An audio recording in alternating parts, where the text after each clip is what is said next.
जो सामने की तरफ आपको दिखाई दे रहा है ये नेपाल का एंट्री गेट है। ऊपर लगे हुए नेपाली फ्लैग को भी देख सकते हैं। इसी शॉप से हमने न्यू सिम परचेज़ की है और ये जो बिल्डिंग आप देख रहे हैं ये गूगल का ऑफिस है गाइस।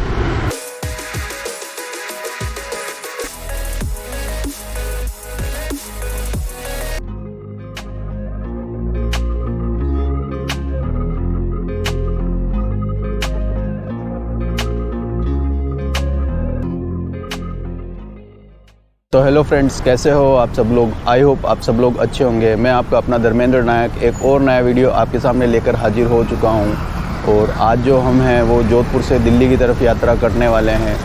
लेकिन आज हमारी जो जर्नी है उसमें थोड़ा सा ट्विस्ट है, क्योंकि आज हम ट्रेन से नहीं बल्कि बस से सफ़र करने वाले हैं। ट्रेन का जो टिकट था वो हमें मिला नहीं। बहुत कोशिशों के बावजूद भी हमको ट्रेन का टिकट नहीं मिल पाया, तो इसलिए आज हम बस में जोधपुर से दिल्ली की तरफ यात्रा करने वाले हैं। और आप मेरे पीछे इस वक्त देख सकते हैं कि ये इस तरीके का 5 बत्ती सर्किल है। मैं आपको घुमा के दिखाता हूँ।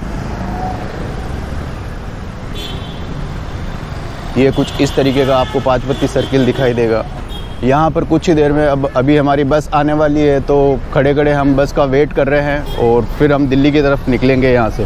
तो दोस्तों, अब हमारा डे 2 शुरू हो चुका है और मैं अभी भी बस में बैठा हूँ। और बस को मुझे सुबह 9 बजे के आसपास दिल्ली छोड़ना था, लेकिन बस अभी तकरीबन 10:30 होने वाले हैं और अभी गुड़गांव क्रॉस हुआ है और अभी भी करीब आधा घंटा या 1 घंटा लगेगा मुझे दिल्ली पहुँचने में।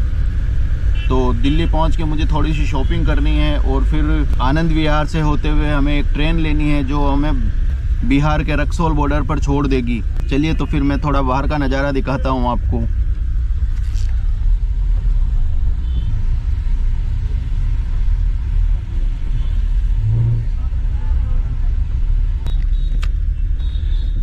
ट्रेन की टिकट नहीं होने से इतना परेशान होना पड़ा। अगर ट्रेन की टिकट होती तो मैं सुबह 6 साढ़े 6 बजे के आसपास ही दिल्ली पहुंच चुका होता, लेकिन ट्रेन की टिकट नहीं मिली। क्या कर सकते हैं। अब देखते हैं कितनी देर में हम दिल्ली पहुंचते हैं। आप देख सकते हैं बहुत दूर दूर तक ट्रैफिक जाम है। अब देखते हैं हम कितनी देर में दिल्ली पहुँचते हैं। 1 घंटा लगता है, 2 घंटा लगता है, क्योंकि आगे पिछले मेरे को 7 से 8 किलोमीटर तक ट्रैफिक जाम दिखाई दे रहा है, जिस रफ्तार से पिछले 1 घंटे से गाड़ी चल रही है।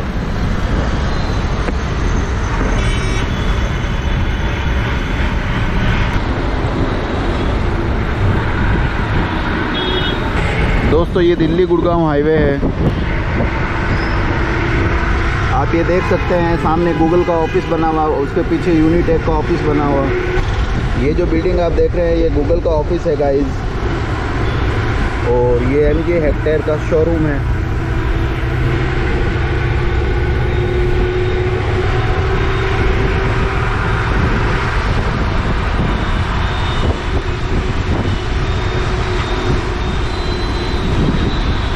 तो फ्रेंड्स, अभी घड़ी में लगभग 2:15 बज रहे हैं और मैं कल रात को 8 बजे जोधपुर से निकला था।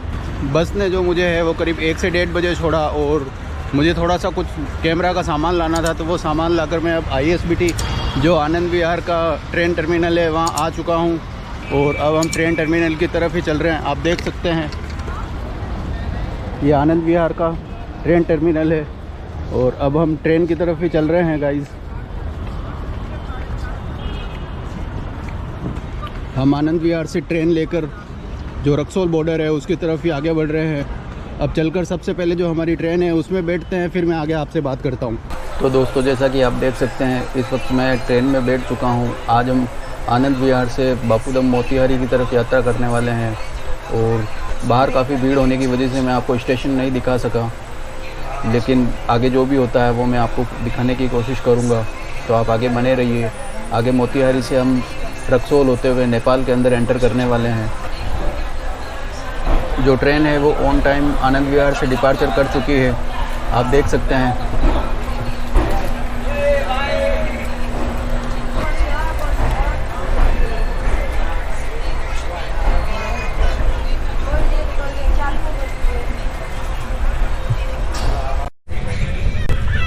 तो दोस्तों, जैसा कि आप देख सकते हैं आज जो हमारी जर्नी है उसका 3rd डे शुरू हो चुका है मैंने जो जर्नी की शुरुआत है वो जोधपुर राजस्थान से की थी, वहाँ से फिर दिल्ली, दिल्ली से फिर यूपी, यूपी से और अब मैं बिहार में पहुँच चुका हूँ। तो अभी भी हमारी डेस्टिनेशन काफ़ी दूर है, हो सकता है कि शाम को 4, साढ़े 4, 5 बजे मैं काठमांडू पहुँचूँ। अभी मैं ट्रेन के अंदर हूँ और तकरीबन 10, साढ़े 10, 11 बजे के आसपास मैं मोतीहारी जंक्शन पहुँचने वाला हूँ, क्योंकि ट्रेन है वो ऑन टाइम नहीं है, तकरीबन 2 घंटे लेट चल रही है। अगर ट्रेन लेट नहीं होती तो मैं 9, सवा 9 बजे मोतीहारी जंक्शन पहुंच जाता, लेकिन ट्रेन के लेट होने की वजह से मैं तकरीबन 11 बजे के आसपास मोतीहारी जंक्शन पहुंचूंगा। वहां चल के देखेंगे कि हम रक्सौल कैसे पहुंच सकते हैं। तो फिर रक्सौल पहुंच के मैं वहां आपको बताऊंगा कि हम कैसे लैंड बॉर्डर होते हुए नेपाल के अंदर एंटर करते हैं और फिर हम कहां से काठमांडू के लिए बस लेते हैं। तो फिर बने रहिए मेरे साथ। फ्रेंड्स, जैसा कि आप लोग देख सकते हैं, इस वक्त मैं रक्सौल जंक्शन जो है वहाँ पर पहुँच चुका हूँ और आज थर्ड डे है जिस दिन मैं रक्सौल जंक्शन पर पहुँचा हूँ। और अब रक्सौल से बाहर निकलकर हम खाना वाना खाएंगे और खाना खा के फिर मैं बॉर्डर की तरफ चलता हूँ।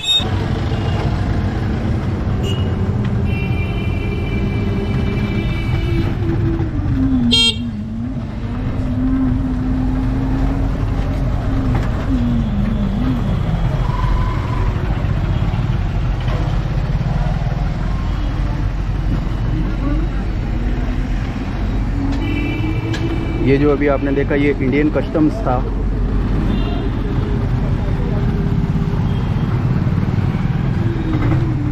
अभी ये जो जिस पुल से अभी हम गुजर रहे हैं वो आधा इंडिया में और आधा नेपाल में है।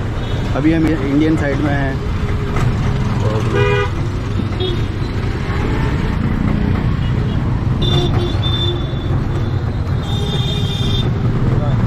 अब हम नेपाल के वीरगंज में एंटर कर चुके हैं। सामने कुछ ही दूर चलते ही आपको जो नेपाल का एंट्री गेट है वो भी दिखाई देगा।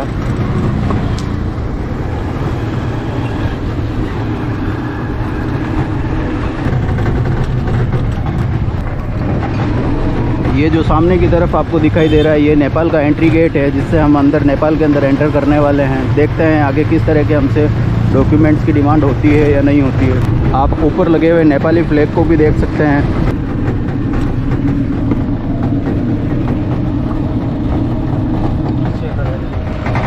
दोस्तों, ये क्लिप मैं वीडियो में इसलिए ऐड कर रहा हूँ ताकि कुछ ज़रूरी इन्फॉर्मेशन है जिसको मैं वहाँ पर शूट नहीं कर पाया, क्योंकि पहले वहाँ पर एक एक्सीडेंट हो गया था और बाद में फिर वहाँ पर बारिश आ गई, तो उस वजह से मैं वहाँ पर शूट नहीं कर पाया। जैसा कि मैंने आपको बताया कि मैंने जो ट्रेन है वो आनंद विहार से बापूधाम मोतीहारी तक के लिए ली थी, लेकिन मैं बापूधाम मोतीहारी से 2 स्टेशन पहले नरकटियागंज में ही उतर गया था, क्योंकि मुझे नरकटियागंज से रक्सौल के लिए डायरेक्ट ट्रेन मिल गई थी जो नरकटियागंज से रोज सुबह 9 बजे चलती है और सिर्फ 1 घंटे में रक्सौल ले जाकर छोड़ देती है, जिसका किराया मात्र 30 रुपए है। तो उसी ट्रेन से मैं रक्सौल पहुंच गया।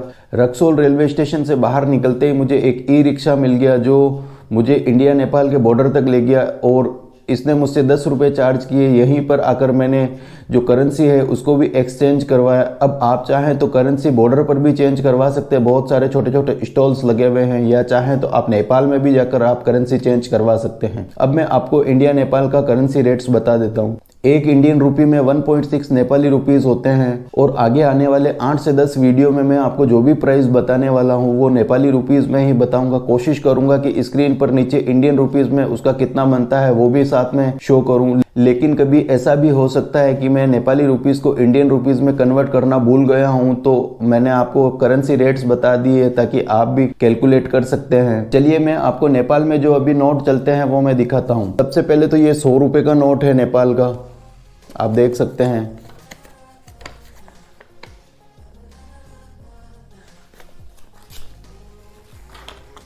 उसके बाद ये नेपाल का 50 रुपए का नोट है गाइज, आप देख सकते हैं।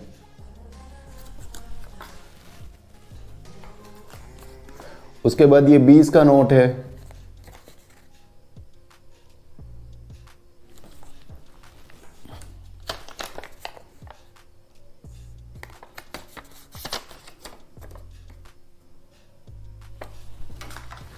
और सबसे छोटा ये 5 रुपए का नोट है। नेपाल के अंदर सबसे छोटा नोट 5 रुपए का है और सबसे बड़ा नोट 1000 रुपए का है। 5 रुपए से छोटी करेंसी वहाँ चलन में ही नहीं है नेपाल के अंदर।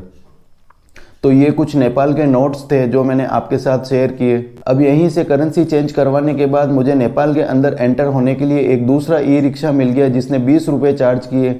मैं ई रिक्शा में बैठकर जैसे ही नेपाल के अंदर एंटर होने लगा, नेपाल के गेट के अंदर एंटर होते ही मुझे नेपाल के बीएसएफ आर्मी ने वहीं पर रोक लिया और सबसे पहले वीडियो शूटिंग बंद करवाई और उसके बाद मेरे बैग की तलाशी ली उन लोगों ने। और बैग की तलाशी लेने के बाद फिर उन्होंने मेरे को आगे जाने दिया और वहां से 1 किलोमीटर आगे जाने पर मेरे को नेपाल की पुलिस ने रोक लिया और वहां पर भी मेरे बैग की चेकिंग की गई। वहां पर बैग चेकिंग होने के बाद फिर मैं सीधा ई रिक्शा में बैठकर बीरगंज के बस पार्क गया। बीरगंज के अंदर पहुंचते ही सबसे पहले मैंने नेपाल का सिम लिया, जो आप आगे देखेंगे अभी, क्योंकि इंडियन सिम्स में नेटवर्क जा चुके थे। जहां से मैंने सिम परचेज की उससे कुछ ही दूरी पर बीरगंज का बस पार्क बना हुआ था, जहां से मैं बीरगंज से काठमांडू जाने के लिए बस लेने वाला था। लेकिन जब मैं वहां गया तो पता चला कि दिन में किसी भी तरीके की बस बीरगंज से काठमांडू नहीं जाती है, सिर्फ सुमो की फैसिलिटी ही है जो बीरगंज से काठमांडू जाती है। वहां पर लाइन से बहुत सारे सुमो खड़े थे जिनका फेयर 1500 नेपाली रुपीस था बीरगंज से काठमांडू के लिए। फिर मैंने एक सुमो वाले भैया से बात की और बार्गेनिंग करके 1200 नेपाली रुपीस में बीरगंज से काठमांडू के लिए एक टिकट लिया। एक और चीज गाइस मैं बता दूं कि पूरा ये जो एरिया है बीरगंज से काठमांडू तक का, ये पूरा का पूरा पहाड़ी एरिया है। तो जब आप बस से अगर ट्रेवल करेंगे तो आपको 10 से 12 घंटे लगेंगे और अगर आप सुमो से ट्रेवल करते हैं तो 6 से 7 घंटे में आप बीरगंज से काठमांडू पहुंच जाएंगे। तो सुमो में बैठकर मैं बीरगंज से काठमांडू के लिए निकल गया, जो अभी आप वीडियो में देखेंगे आगे। तो फ्रेंड्स, इस वक्त ऑफिशियली हम नेपाल के अंदर एंटर हो चुके हैं। इस वक्त हम नेपाल के बीरगंज में मौजूद है और बीरगंज में आते ही हमने सबसे पहला जो काम किया है वो हमने न्यू सिम परचेज़ की है। आप देख सकते हैं मेरे पीछे शॉप, इसी शॉप से हमने न्यू सिम परचेज़ की है और अब हम यहाँ से सुमो या जो भी कुछ मिलेगा वो लेके काठमांडू की तरफ चलने वाले हैं। तो चलिए मैं एक बार आपको जहाँ से मैंने सिम परचेज़ की है उन भैया के पास लेके चलता हूँ। यहाँ पे ये भैया करेंसी भी एक्सचेंज कर देंगे अगर आपको करेंसी एक्सचेंज करवानी हो तो। सिम कार्ड मिल जाता कर सबको। यहाँ पे सिर्फ आधार कार्ड वैलिड है तो आप आधार कार्ड से यहाँ सिम भी परचेज़ कर सकते हैं यहाँ पे।